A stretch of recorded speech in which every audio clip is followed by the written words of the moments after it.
৭১ জন আফগান নাগরিককে হত্যা করেছে পাকিস্তান। দেশটির সেনাবাহিনীর অভিযানে এসব আফগান প্রাণ হারান। ইসলামাবাদ দাবি করছে নিহত এসব আফগান নাগরিক নিষিদ্ধ ঘোষিত তেহরিক-ই-তালেবান টিটিপির সদস্য, যারা অবৈধভাবে পাকিস্তানের ভূখণ্ডে প্রবেশের চেষ্টা করছিল।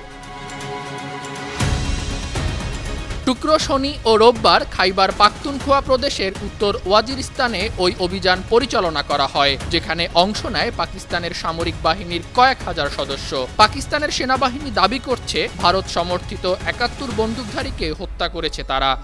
উদ্ধার করা হয়েছে বিপুল পরিমাণ অস্ত্র ও গোলাবারুদ।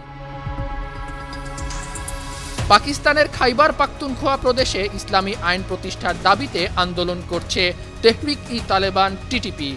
আদর্শিকভাবে গোষ্ঠীটি আফগানিস্তানের তালেবানের সঙ্গে যুক্ত। ইসলামাবাদের অভিযোগ, আফগানিস্তানের মাটি ব্যবহার করে পাকিস্তানে হামলা করছে টিটিপি। তবে ইসলামাবাদের এসব অভিযোগ ভিত্তিহীন বলে দাবি করছে কাবুল। এই ঘটনার কয়েক মাস আগে আফগানিস্তানের বারমাল জেলায় টিটিপির অবস্থান লক্ষ্য করে বিমান হামলা করে পাকিস্তান। হামলায় নারী ও শিশুসহ মারা যায় অর্ধশতাধিক বেসামরিক আফগান নাগরিক। ওই ঘটনার পর থেকে কাবুল ও ইসলামাবাদের মধ্যে সম্পর্কে অবনতি ঘটে। এদিকে মার্কিন সংবাদ মাধ্যম দ্য নিউ ইয়র্ক টাইমস বলছে, টিটিপি এবং বেলুচিস্তান লিবারেশন আর্মি BLA কে মোকাবেলায় বেগ পাচ্ছে পাকিস্তান। বালুচিস্তানের স্বাধীনতার দাবিতে অনড় গোষ্ঠীটি প্রতিনিয়ত পাক সেনাদের ওপর হামলা করছে।